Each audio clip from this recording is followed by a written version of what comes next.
So in the previous lesson, you learned about why it is that cells divide, what is the importance of cell division. But in this lesson, we're going to be learning about how cells divide. And we've seen little hints at that, so I'm hoping that you will be able to relate some of your previous knowledge to what we're about to talk about. So the cell cycle. So what is the cell cycle? Basically, it's the title, the name we give to the process by which those eukaryotic cells are able to grow and divide. So it's a cycle because it repeats itself for each cell that is dividing. So we typically take the cell cycle and break it down into three important stages. Now, before I do that, I'm going to remind you about a eukaryotic cell. And hopefully you're thinking about this already, but a eukaryotic cell is a cell that has a membrane-bound nucleus and organelles. So the process by which prokaryotic cells divide is not included in the cell cycle that we're going to talk about today. So back to the stages. So the first stage is called interphase. The second stage is called mitosis. And the third stage is called cytokinesis.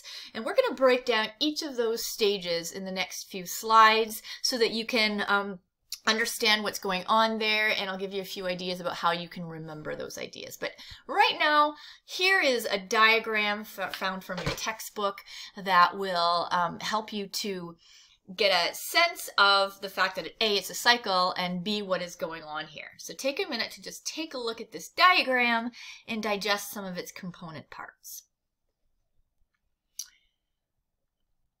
So I'm going to ask you some questions. First of all, I want to know what appears to be the longest of the three stages of the cell cycle. I'm hoping that you see that the cell spends most of its time, most of its existence in this interphase stage, and that the actual active part of cell division is quite short in comparison. Okay, and so we can see that mitosis and cytokinesis are both included in that cell division part, whereas in interphase, the cell is just sort of growing and getting larger and getting ready to replicate. So I'm about to talk to you about some of the more detailed pieces around this, so let's get started. So first of all, interphase, our first stage.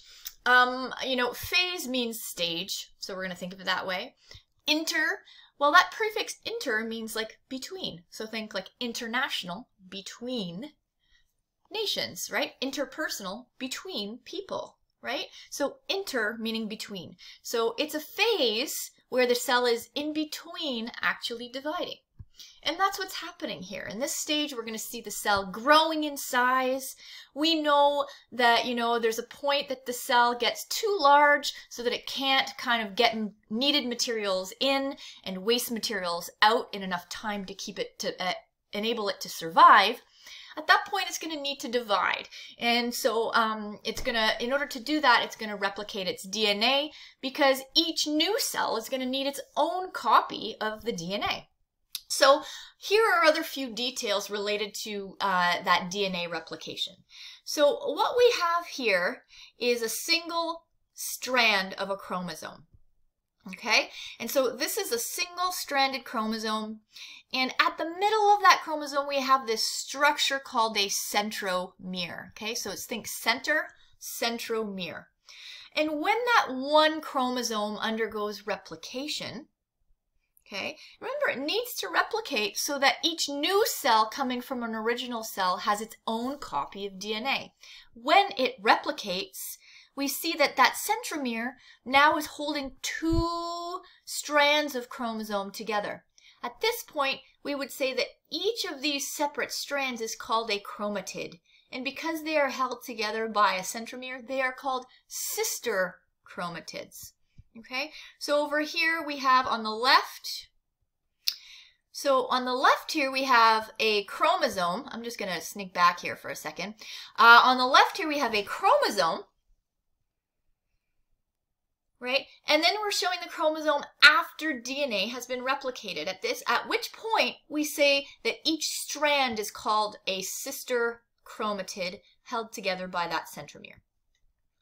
Okay, so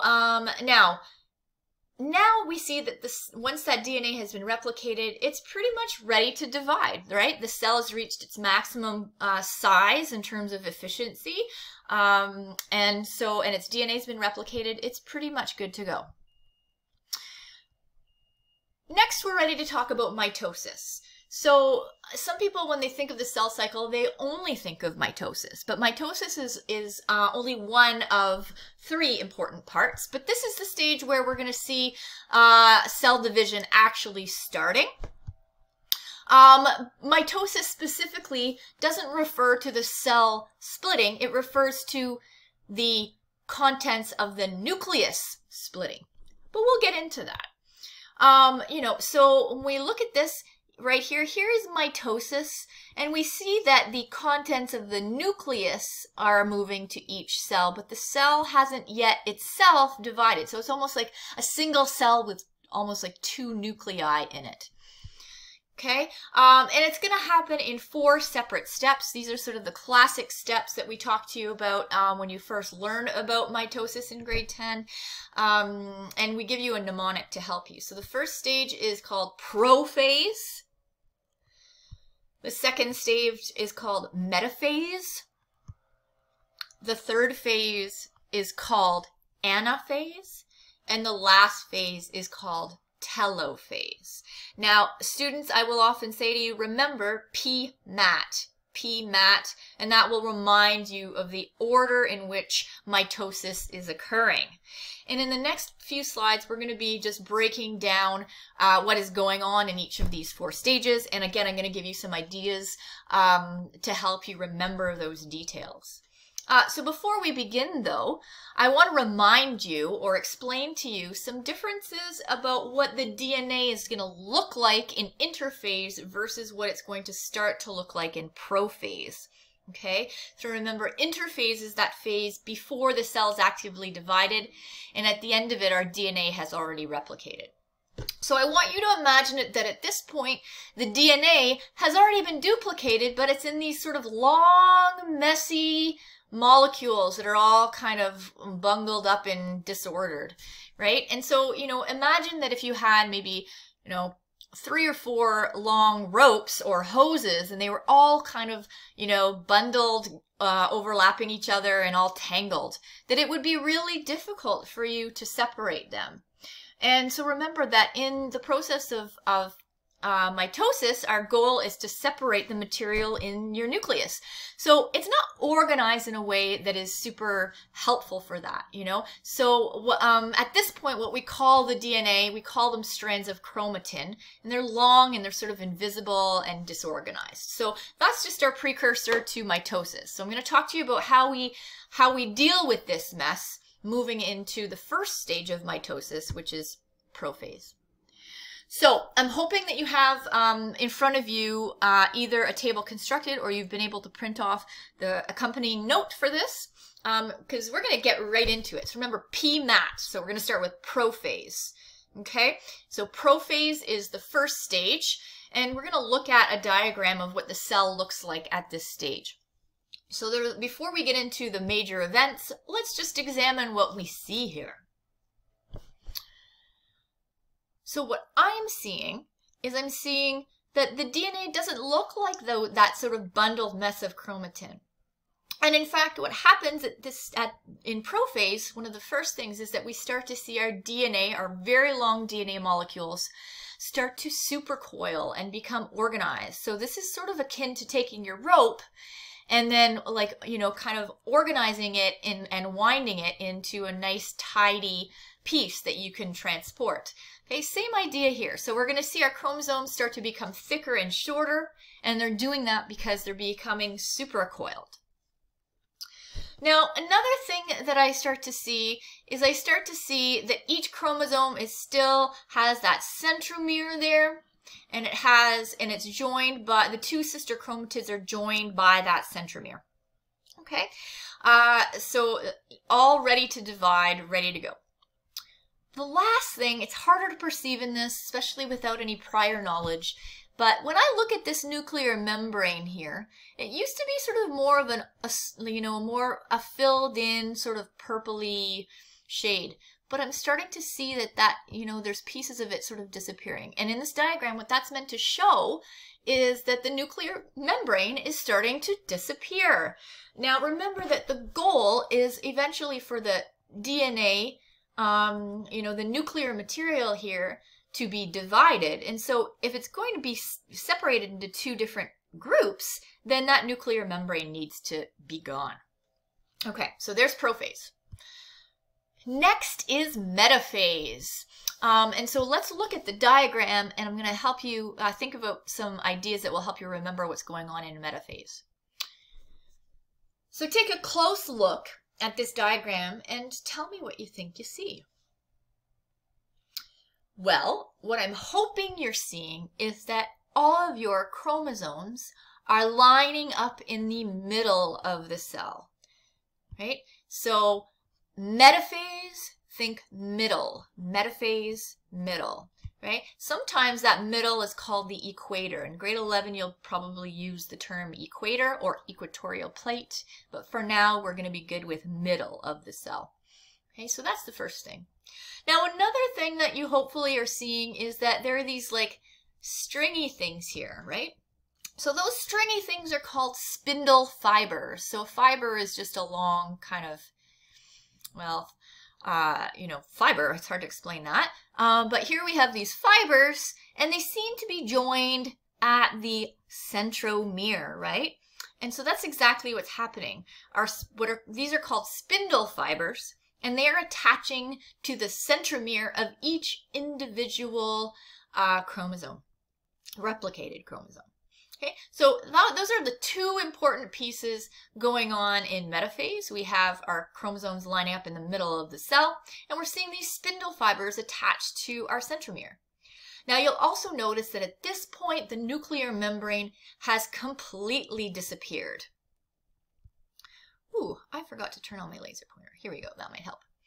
All right, so there we go. Nuclear membrane has completely disappeared. Okay, next we have anaphase. So let's take a look over here at our diagram and see what's going on. So when I look at this right here, what I am seeing is I'm seeing that our chromosomes have split apart. So our sister chromatids are no longer joined at the centromere. Okay, so I want you to think about anaphase as being the stage where the chromosomes pull away from each other. So anaphase, away. And so that is one important thing. So centromere splits, and the chromosome, each chromatid is moving to the opposite end of the cell along that spindle fiber. And I'm going to talk a little bit more about that. So we might say that it moves to opposite poles of the cell. Okay. So again, the last thing I want to mention to you is to talk to you a little bit about these spindle fibers. So I want you to think about it almost like a winch of sorts, right? So a winch, what it does is it kind of winds back and pulls something in a particular direction, right? Usually towards the winch. So here we can just imagine these spindle fibers are winching each individual chromatid to the opposite end or pole of the cell. Right? So now we can refer to each of these chromatids as a daughter chromosome. Okay? And so, yeah, now we're pretty much getting to the end of mitosis. So the last phase of mitosis, where the nuclear material is actively dividing, is called telophase. And so telophase, well, what do we notice is going on here? Well, at this point in the cell cycle, and particularly mitosis, we can see that each individual chromosome, okay, each individual chromosome is singular, right? It's no longer replicated because it's split. So we also see that the nuclear membrane has started to reappear. Okay, so we see chromosomes reaching the opposite end of the cell, and we also see that the nuclear membrane is reforming. Now at this point, it's not really showing it too well in this diagram, but what we would start to see is this nice tightly supercoiled DNA to start to become less visible and start to uncoil, just like similar to what we saw when we were looking at the diagram of the cell in interphase. Okay, and one thing I should mention, I'm going to go back, is that people will say, well, why? What's the point? Why uncoil and then recoil? Why not just stay coiled all the time? But remember that interphase, in the stage of interphase, our DNA is replicating. And the process of replication itself is much easier and can only really happen when that DNA is in its uncoiled version. And that's a topic that we talk about at length in grade 12 biology. Okay, so we are done with 2 of the 3 phases or stages of the cell cycle. The last one is cytokinesis. So cyto is a prefix that we use often in biology to refer to cell, right? But we can also see something familiar in there, cytoplasm, right? And so what is the cytoplasm? That's that sort of gel-like material that all of the organelles in the nucleus are suspended inside of a cell. And so that should give us an indication about what's going on. And in fact, in this stage, the cytoplasm is going to get divided. So we've divided the nuclear material. What's left now is that we need to actually divide the cells themselves, right? So in animal cells, we're just going to see that cytokinesis is going to cause the cells to just kind of pinch off, right? So, you start to see it pinching off here, right? And then eventually it pinches off and narrows, and we end up with 2 daughter cells, right? That is, in a nutshell, that's cytokinesis. The cytoplasm is dividing and the cells pinching off, so we end up with our 2 cells that are now ready to go on, grow, and eventually divide themselves. Now, in plant cells, it's a little bit more complicated. Okay, so I'm going to show you a diagram to kind of explain what's going on. Now, in plant cells, we don't see a pinching off happen. Rather, what we see is a cell plate. And so you'll remember that plant cells have a cell wall around them.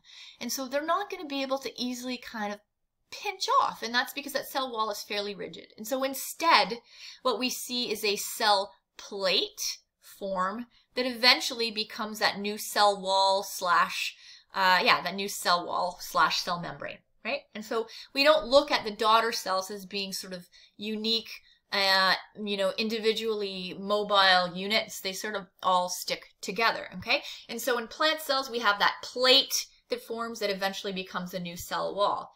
And if we were looking at it under a microscope, this is what we would see. And in fact, had we been in class, what we would have done, we would have built some wet mounts here of some onion cells, and what we would have perceived would have looked a whole lot like this. Okay, so now a couple last things. I want to just kind of bring it all back together. When we're talking about the cell cycle, we first start with interphase. The big idea here is that in interphase, our DNA is copied. So instead of having one single copy, we have 2 copies, right? Because what we are going for is eventually to produce 2 cells, each with their own DNA copy. Next phase, we have mitosis. And mitosis is the process by which the nuclear membrane forms around each of the individual sets of DNA, right? The nuclear material is divided. And then finally, in cytokinesis, what we see is the cell actually divides to produce 2 separate daughter cells. And in so doing, we've separated the cytoplasm. So there's a lot to learn there. We would have normally done that in one class. So I'm hoping that if you have any questions, you will reach out and ask for clarification. Hopefully you'll remember some of the hints that I've given you to help you remember what's going on at each of the stages. But if you need extra help, make sure to reach out via our Zoom and I'll be happy to help you out.